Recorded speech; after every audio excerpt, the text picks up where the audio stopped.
Hello everyone, welcome to our course Electrical Machine 2. So today we'll discuss the synchronous motor. We have started the construction and principle in last lecture. So today let's discuss. We have studied earlier in DC machine that if there is a motoring action in DC motor start rotating, then there is a generating action also in the motor, and we call it a back EMF. Same way, there is a back EMF in synchronous motor also.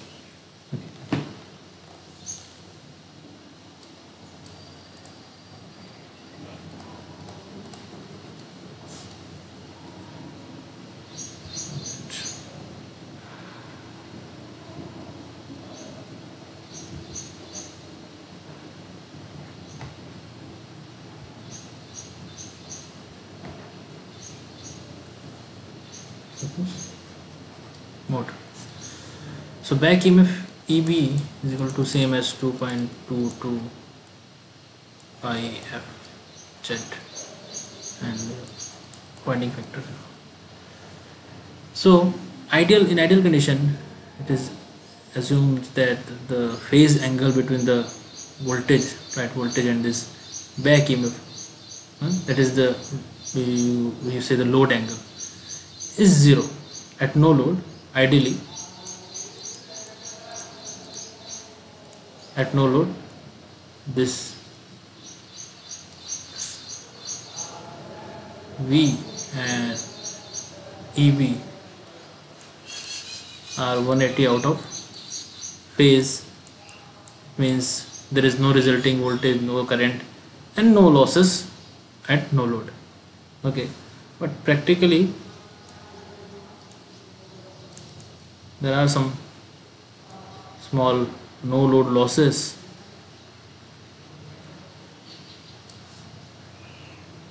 Practically there are some no load losses because our EB is some delta angle displaced by voltage, that is the load angle. Okay, so practically on load, if we draw our phasor diagram, it will be like this is your voltage, and let's say this is your back EMF E, let's say this is your delta.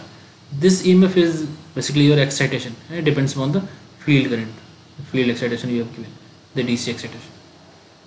Okay, so there will be a resulting EMF like that.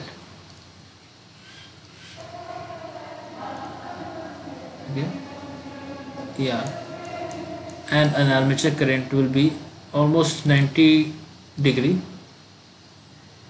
to this resulting EMF. Because of the synchronous impedance, we generally neglect the armature resistance, so the impedance is approximately equal to your purely inductive. So this is almost 90. Okay, so this is your practical on load phasor diagram for motor. Okay, so what is this delta? What this delta means? It's a load angle.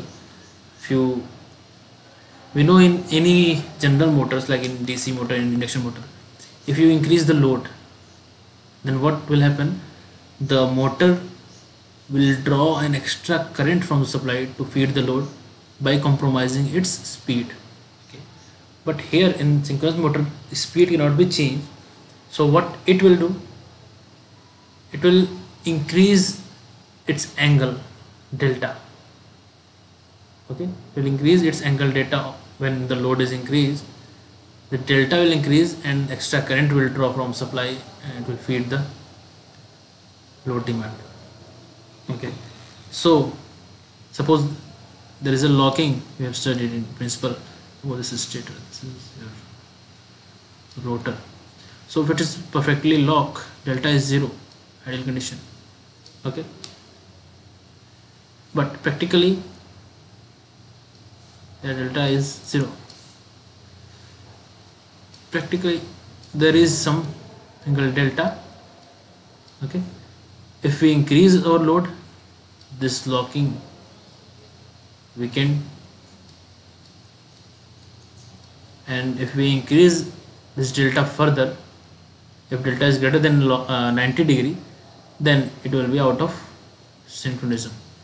Okay, so then our stator and rotor will be out of synchronism if delta is greater than 90. Okay, तो जब हम load बढ़ाते जाएंगे उसका मतलब locking अभी कमज़ोर होती जाएगी और डेल्टा आपका बढ़ता जाएगा करंट ड्रॉ करने के लिए, और लोड बढ़ाएंगे तो डेल्टा अगर ग्रेटर देन 90 हो गया तो your motor will be out of synchronism.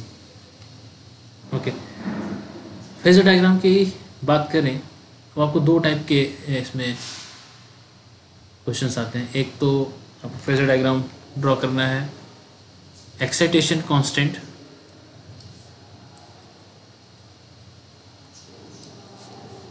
आपने एक्साइटेशन कांस्टेंट रखना है एंड लोड वेरी करना है. इसकी हम बात कर रहे थे. लोड अगर हम वेरी करते हैं, वेरिंग लोड, तो कैसे ड्रॉ करेंगे? ये हमारा सप्लाई वोल्टेज हो गया, was this is your something, this is your excitation E, and this is the initial load angle, and the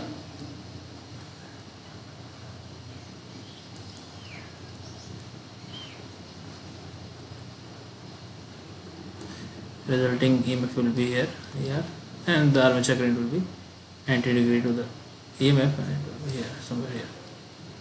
Okay, if we increase the load and excitation is constant, means this is, let's say this is your radius, so you have to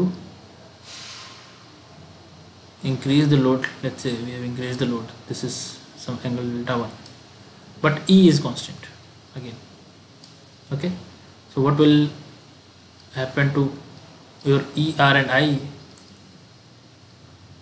Your ER will shift like somewhere here, and your IA will go down. This is, if this is a constant line, means your current is, armature current is increasing. If you further increase your load,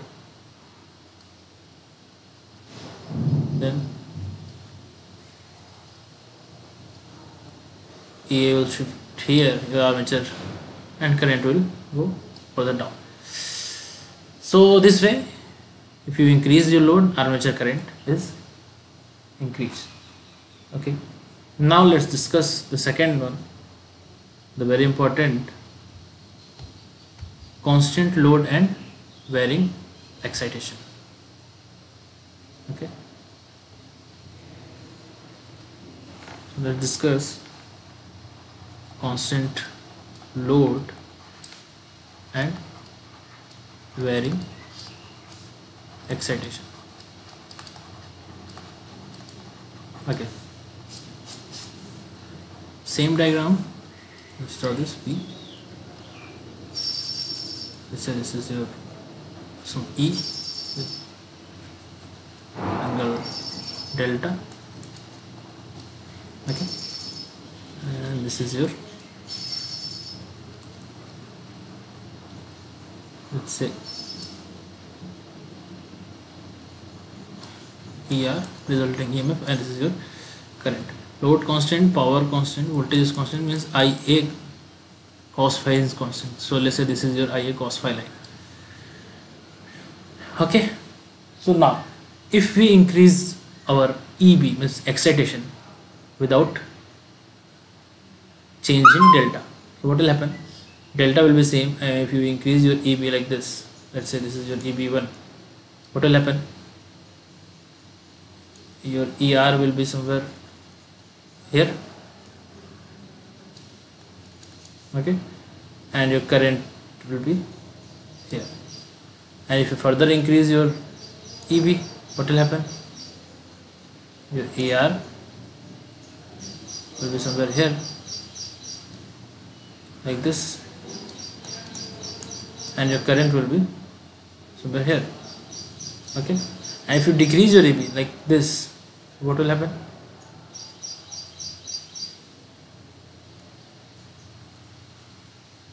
Your ER will be somewhere here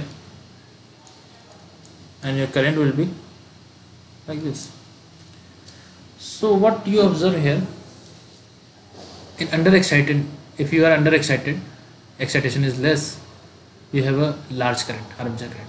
If you increase excitation, your current is decreasing, and at particular excitation it is minimum, then again your current start increasing. Okay, now what about power factor? This is your, let's say this is your power factor angle. So under excitation mode, in starting your current is lagging your voltage, that is lagging power factor, and your power factor angle is decreasing with the excitation. If you increase excitation तो power factor angle हमारा घटता जा रहा है. Power factor angle घटता जा रहा होने का मतलब कि आपका पावर फैक्टर बढ़ता जा रहा है, और एक टाइम के बाद पावर फैक्टर आपका मैक्सिमम पहुंचता है यहाँ पे, दैट इज़ यूनिटी. उसके बाद फिर से पावर फैक्टर एंगल बढ़ता जाएगा, इसका मतलब पावर फैक्टर फिर से घटता जाएगा. तो अगर मैं इसको प्लॉट करूँ, एक्साइटेशन मतलब आपका फील्ड करंट हो गया एक्साइटेशन, और आर्मेचर करंट की बात करें पहले, तो कैसा प्लॉट था? आर्मेचर करंट अंडर एक्साइटेड में ज़्यादा थी, फिर धीरे धीरे एक्साइटेशन बढ़ाया तो आर्मेचर करंट कम हुई, यहाँ मिनिमम हुई, फिर बढ़ने लगी. तो इसका मतलब इसका प्लॉट कुछ इस तरह का है. यहाँ पे हमको मिनिमम करंट मिलेगी, ये मिनिमम, ठीक है. इसी को हम बोलते हैं अपना वी कर्व. तो V curve is the plot between armature field current and armature current. You can see here. ये एक पर्टिकुलर लोडिंग के लिए है. अगर हम किसी डिफरेंट लोडिंग के लिए इसको बनाएं, लेट्स से सम डेल्टा 1 और डेल्टा 2, लेट्स से डेल्टा जब अधिक ज़्यादा लोड के लिए बनाए, delta 1 is greater than delta, तो किधर शिफ्ट होगा प्लॉट हमारा? पिछले फेजर में हमने देखा कि डेल्टा अगर हम बढ़ाते हैं तो आर्मेचर करंट बढ़ेगी. तो अगर हम डेल्टा बढ़ाएंगे तो ऑब्वियसली डेल्टा घटाएंगे तो हमारे पास, तो डिफरेंट डेल्टा के लिए, डिफरेंट लोडिंग के लिए will get the curve like this. Okay, for different delta, ठीक है. अच्छा, अब पावर फैक्टर की अगर हम बनाएं, field versus power factor, that is cos phi. Power factor के साथ क्या हो रहा है? पहले आपका लैगिंग है, तो लेट्स से इसमें डिफाइन कर लेते हैं, ये हमारा अंडर एक्साइटेड, और ये आपका ओवर एक्साइटेड. पावर फैक्टर में क्या हो रहा है? पावर फैक्टर आपका, पावर फैक्टर एंगल ज़्यादा है, इसका मतलब पावर फैक्टर कम है. एक टाइम के बाद पावर फैक्टर मैक्सिमम होता है यूनिटी, और फिर घटता है, ठीक है. तो इसका मतलब पावर फैक्टर हमारा कुछ इस तरह से था. एक बार हमारा पावर फैक्टर मैक्सिमम होता है, पहले इंक्रीज होता है, मैक्सिमम होता है, फिर डिक्रीज होना स्टार्ट होता है. तो इसको हम, ये तुम्हारा आपको हो गया इन्वर्टेड वी कर्व. कोई पूछे इन्वर्टेड वी कर्व क्या है, तो ये सिर्फ plot between field current and power factor. Okay, so इसके पहले आपका पावर फैक्टर जब अंडर एक्साइटेड थे तो ये लैगिंग पावर फैक्टर था, ठीक है. ओवर एक्साइटेड हो गया तो लीडिंग पावर फैक्टर हो गया, ठीक है. तो ये आपको दिखाता है कि आपका जो इंडक्शन मोटर है, इंडक्शन मोटर है वो अगर हम अंडर एक्साइटेड रखें, नो लोड पे रखें, तो ये leading power factor, sorry over excited करें नो लोड पे, तो ये लीडिंग पावर फैक्टर जो देगा. इसका मतलब हम इसको एज अ कंडेंसर भी यूज़ कर सकते हैं, ठीक है. तो synchronous motor at no load over excited, no load over excited condition act as a synchronous condenser, a capacitor. ठीक, तो इसको हम कई बार पावर फैक्टर इंप्रूवमेंट के लिए भी, पावर फैक्टर वेरिएशन के लिए यूज़ करते हैं. तो इसको हम लैगिंग से लेके leading power factor, wide range of power factor हम इसमें मिल सकता है. इसलिए हमारा ये सिंक्रोनस मोटर जो है वो ज़्यादातर इसके इलेक्ट्रिकल एप्लीकेशन, मैकेनिकल एप्लीकेशन के लिए उतना हमारा फेमस नहीं है. बिकॉज मैकेनिकल एप्लीकेशन के लिए we have induction motor that is that have a wide speed control. In synchronous motor you cannot control your speed because it is constant, that is ns. Okay, so these are some basic important, you can say, plots: V curve and inverted V curve. Okay, thank you.